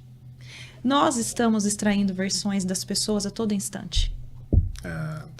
Entende? Porque depende daquilo que eu vou pescar nela. A minha vara é diferente da sua, a minha capacidade de conexão. Então a gente escolhe com que lado a gente vai se conectar das pessoas. Todo mundo tem um dragão. Tem Caramba. gente que aciona mais a gente do que outras. Tem gente que tem vontade de você falar assim. Não dá. Tem gente que tira a gente mais do sério. Por quê? Ela tá mais adoecida. E é nesses casos que a gente precisa estar desperto para a gente não ficar reativo à dor do outro, que é o caso do cliente que eu contei na faculdade. Ele estava consciente dele, ele falou, opa, eu não vou entrar nesse negócio, não tem nada a ver comigo, opa. E outro dia também um cliente... Isso é terapia, de certa forma. Com certeza. Tem gente que poderia ter naturalmente. Com certeza, com certeza. Mas a terapia ajuda Mas, você. nesse caso, foi a terapia. Ele teve um desentendimento ali com a namorada, ela falou com ele de um jeito esquisito. E aí, quando ela falou com ele daquele jeito, e ela falou algo pra ele que não era, ele falou, mas isso que ela tá falando não é. Mas eu tô sentindo isso aqui. Na hora ele falou, essa sensação não é daqui. Não é dela, não tem nada a ver com ela. E ele voltou lá onde era. E aí ele falou pra mim, ele falou, Maura, eu voltei lá, eu tirei aquele negócio dela, parece que eu tirei uma máscara dela. E eu olhei pra ela, e eu que tava com vontade já de pegar ela no pescoço já, ele falou, cara, foi embora aquele negócio, eu comecei a dar risada porque eu voltei e devolvi pra onde era. Era um evento que tinha acontecido com ele no passado. Porque ele reconheceu que aquela sensação que ele estava tendo ali era desproporcional ao que estava acontecendo. E algo que, tipo, isso nunca tinha acontecido com eles. Não, desse jeito não, que ele conseguiu fazer esse recolhimento, chama recuo de projeção, isso aqui que ele fez, tecnicamente falando. Ele olhou, ele viu e colocou uma fantasia nela que não era dela, ele reconheceu que aquele negócio estava desproporcional e ele falou, isso aqui não é daqui, é daqui. Puf, colocou no lugar. Puxa. Devolveu lá e falou, não, isso aqui é daqui, não tem nada a ver com ela, isso aqui eu já tenho resolvido, eu já tenho olhado, bora aqui. Aí ele olhou e ele viu ela. E aí voltou o semblante normal e a vida seguiu. Aí ele falou, Maura, parece que fez um... Então, assim, quando a gente começa a entender... Isso aqui é terapia na prática. Eu trabalho terapia dentro do consultório de maneira prática. A gente elabora trauma, tem choro, tem sim, mas também tem como é que você vai lidar com isso no seu dia a dia. Tanto é que eu trabalho terapia a cada 15 dias, eu não trabalho terapia semanal, porque eu entendo que a terapia, ela é um suporte que ela é durante um tempo. Ela não pode ser durante toda a vida da pessoa. Ela tem que aprender a caminhar com as próprias pernas. Ela precisa reconhecer os padrões dela no dia a dia. Outra coisa, terapia que só ouve a pessoa falar. É importante a gente ouvir, sim, mas a gente estudou, a gente segue algumas linhas e a gente precisa saber orientar o cliente. Então, assim, a pessoa, quando ela vem, ela já está perdida. É muito importante ela se ouvir, mas também é importante ela saber que caminho que ela deve seguir ali. É lógico que aqui não vai a opinião do terapeuta, mas eu sigo a terapia sistêmica, eu sigo a psicologia analítica, eu sigo a psicanálise, neuropsicologia. Então, assim, quando a gente vai orientar, a gente não vai orientar de acordo com o que a gente acha, mas de acordo com aquilo que a gente estudou. Mas a orientação, ela precisa estar presente no setting terapêutico. Ela faz parte, ela é um componente importantíssimo, porque senão o cliente ele fica confuso. Eu entrei confuso e eu saí confuso. Entendeu? Eu brinco com eles, eu aceito que você entre confuso e que você saia com raiva de mim, e acontece por causa daquilo que nós conversamos. Mas entrar confuso e sair confuso... Não faz sentido. Não faz sentido. Não faz sentido, exatamente isso. Não faz sentido. Maura, e a questão hoje se fala muito, né? Inclusive, recentemente saiu esse tema aí, adultização de criança, essa questão toda.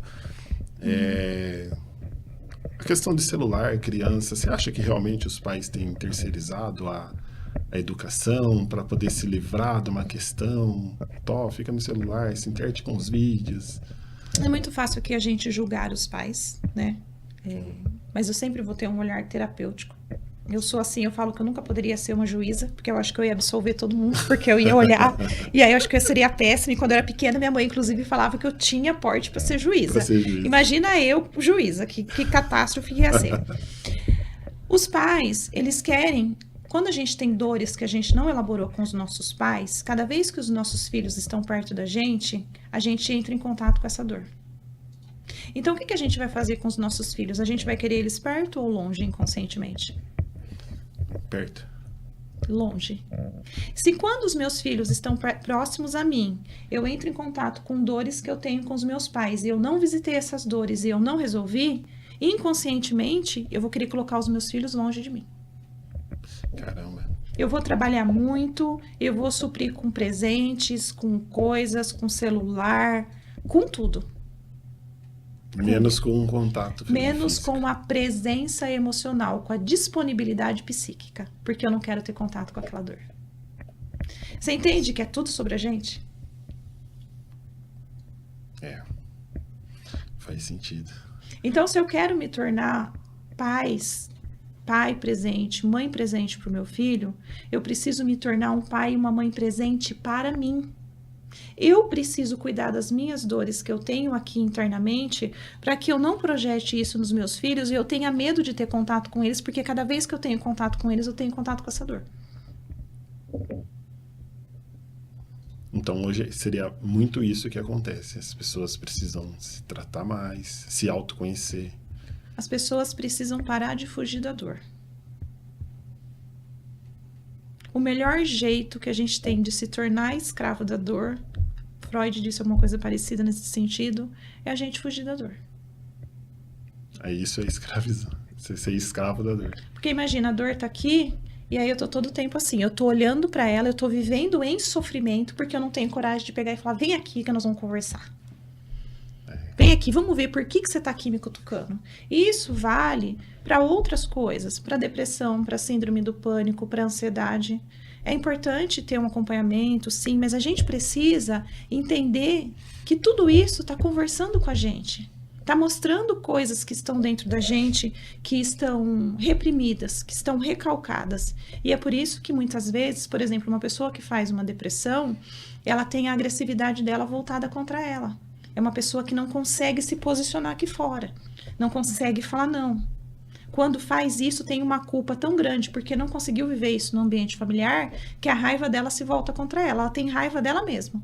Aí essa agressividade que serve para mover a gente aqui na vida, para fazer as coisas, se vira, vai para dentro. Aí a pessoa faz esse movimento aqui. Porque aí essa energia, em vez de puxar para fora, no sentido de ir para frente, para baixo, ela entra numa pulsão de morte. Caramba. Entende? Então, assim, a gente precisa aprender a dialogar com os sintomas. A gente precisa aprender a dialogar com as nossas dores. O que isso aqui está me contando? Eu sou uma pessoa que eu tenho muita dificuldade em lidar com a tristeza. Então, geralmente, quando eu vou falar que eu tô triste, eu falo que eu tô cansada. Você não aceita falar que tá triste. Porque eu tive uma mãe que me concebeu em luto. Minha irmã morreu nos braços dela e depois de 2 meses ela ficou grávida. Então, você imagina, eu fui concebida num ambiente de morte. Quando eu nasci, eu só via minha mãe chorar. Então, inconscientemente, eu podia ser triste? Não. Eu tinha que ser alegre para poder alegrar a minha mãe. Então, até hoje, eu preciso olhar. Eu tenho um amigo muito próximo meu, às vezes ele vê minhas fotos nos stories, ele fala assim pra mim, o que aconteceu? Aí eu falo, tô cansada. Ele fala, não tá, você tá triste. Porque eu tenho dificuldade com isso. Então, eu preciso sempre olhar pra tristeza com cuidado, porque senão eu fico escrava dela. Todo mundo tem área de sombra. Caramba. Pensando por esse lado, realmente faz sentido. Muito. E a ansiedade hoje, por exemplo, é muito comum, né? A gente vê as pessoas ansiosas, né? Uhum. Porque, eu tenho pra mim que a ansiedade é a pessoa que tá vivendo no futuro, né? Também, essa é uma corrente que é bastante difundida, né? Que a ansiedade é uma pessoa que tá vivendo com a cabeça lá no futuro, mas a gente precisa entender por que ela tá no futuro e ela não tá no hoje. Então, por que nós precisamos? Por que ela tá no futuro e não tá Porque no ali hoje? dentro, É comum hoje ela tá ativada para um medo lá da infância. Ela tá fugindo do presente, porque aqui o presente tá colocando ela de cara com uma dor do passado. Então ela foge pro futuro. Entendeu como tudo a gente volta lá?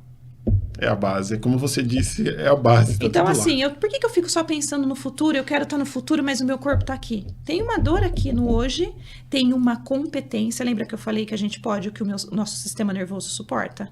Sim. Tem uma competência que eu preciso desenvolver aqui hoje relacionado a uma falta do passado. Para que eu possa desenrolar as coisas aqui para o futuro. Mas como mecanismo de defesa, eu começo a pensar só no amanhã. E aí gera essa ansiedade. E aí a gente fica num pensamento compulsivo e a gente não consegue realizar. A gente não consegue fazer. Porque no fundo a gente está bloqueado pelo medo. E que é hoje, né? Se você tem que fazer alguma coisa é hoje. Se você está vivendo no futuro, a vida está passando e você não está vivendo. Você só que está é o acontecendo presente. dentro da sua cabeça, né? Você está fugindo do contato com o real. Você está fugindo do contato com a vida. Você está fugindo do contato com aquela dor que você precisa elaborar, com aquela habilidade que você precisa desenvolver para você ir para frente. Maura, foi um prazer ter você aqui. Você gostaria de deixar alguma mensagem para os nossos seguidores, os seus seguidores, para quem vai nos assistir? Uma coisa que eu costumo sempre falar para mim e que eu falo para cada um dos meus clientes, a gente não é refém da nossa história. A gente tem poder de escolha, a gente pode fazer diferente, só depende da gente. Quando a gente entende isso, a gente para de só reclamar e a gente vai para um lugar de ação e de transformação. E eu tenho visto isso acontecer todos os dias na vida de vários clientes, na minha vida. Então, o meu incentivo aqui é: você tem escolha, não importa o que te aconteceu. Que bom. E eu queria te agradecer por essa participação, por esse papo, que foi uma delícia, que foi maravilhoso. Agradecer o Carlinho por aguentar a gente aqui, né? E eu espero que isso aqui seja um sucesso e que cada vez mais você consiga colocar a tua essência aqui e que isso possa crescer cada vez mais. Muito obrigado, fico feliz. Obrigada eu, querida. Com Obrigada, seus votos. E que Deus nos abençoe. Amém. E que a gente possamos seguir em frente sempre. Sempre. Pessoal, esse foi o nosso podcast de hoje. Se você gostou, deixa seu like, compartilha, se inscreva no canal se não é inscrito ainda. Muito obrigado por assistir até o final. Fica com Deus e até o nosso próximo podcast.